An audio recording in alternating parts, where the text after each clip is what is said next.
Good morning, good afternoon, and good evening, good day.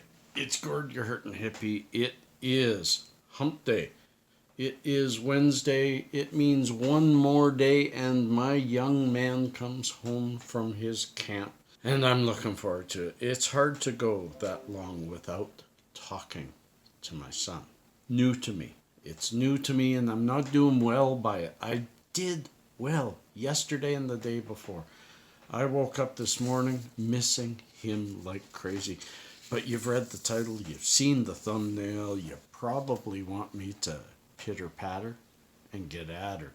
So I will. My friends, today's video was requested by Let Arts Live, my friend in New York.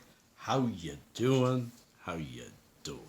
Let Arts Live asked, how long should you hold your toke? Or should you hold your toke? So I'm going to include this from potguide.com, but I will tell you that I've researched this many times. This is probably my third or fourth video on this.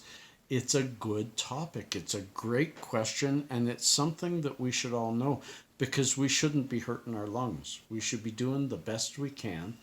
And because of answering that question, it's a simple answer, but to answer it in depth brings us all to a safer place with our medicine.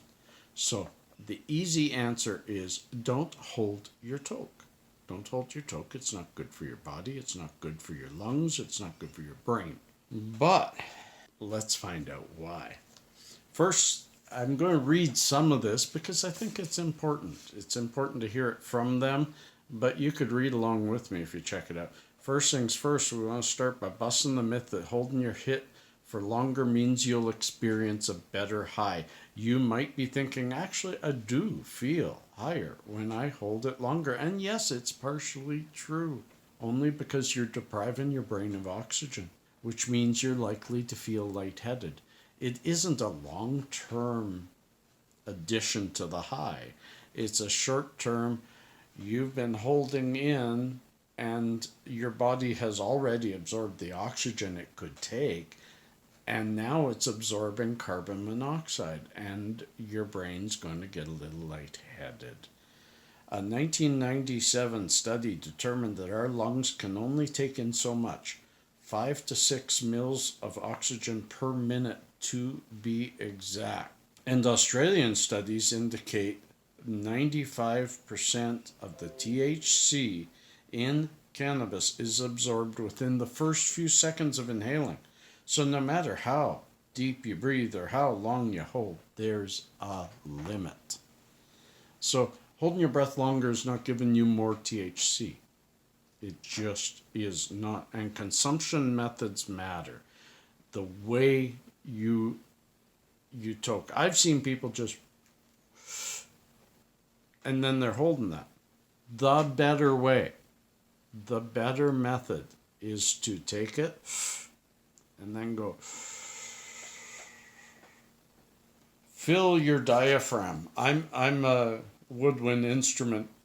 I played music, so fill your diaphragm. Fill it from below. Expand your lungs.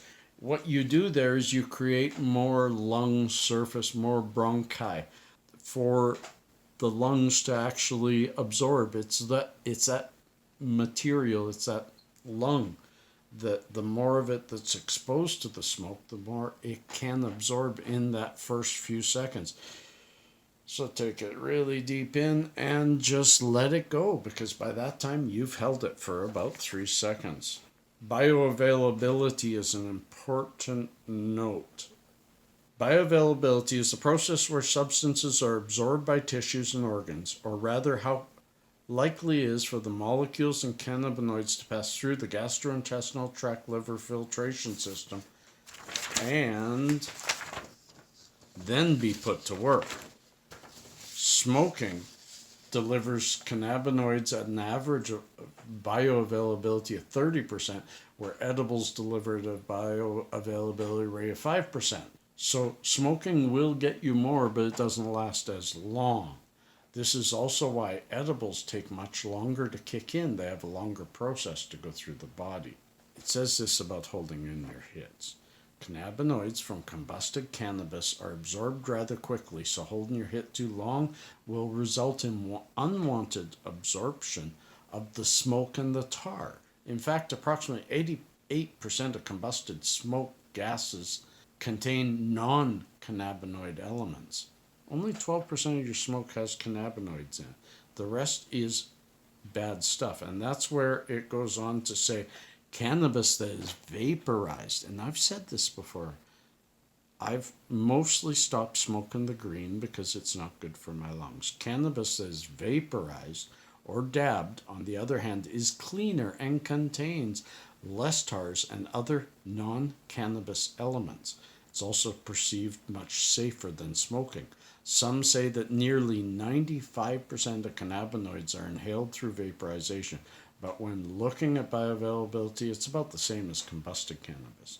However, even though it's the same bioavailability as combusted cannabis, in other words, smoking the green rather than dabbing, increases the amount of smoke, tar, and other gases that you don't want. Just something to keep in mind.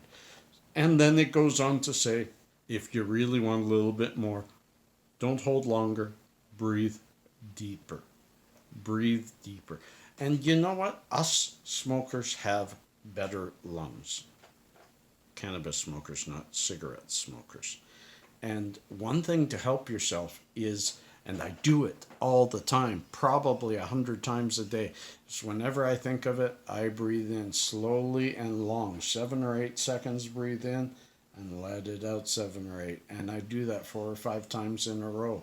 And it really just improves the oxygen flow through the body and improves the mood.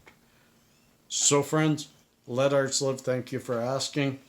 I will always give you what you ask for. And we are now at a point of another little known fact. And where am I? A duck's quack doesn't echo, and nobody knows why. You know what? That's so cool. I'm going to leave it right there, and I want to wish you all a fantastic rest of the week. I hope it goes well for you. Much love to all of you. Peace and cheers. Find somebody without a smile today. Give them that beautiful smile of yours. And remember, one or the other is sub. One or the other is a look at a video I already did. Just enjoy yourself while you're on my videos. And remember, I have many playlists and thousands of videos to watch. Thank you all for your continued support of the hippie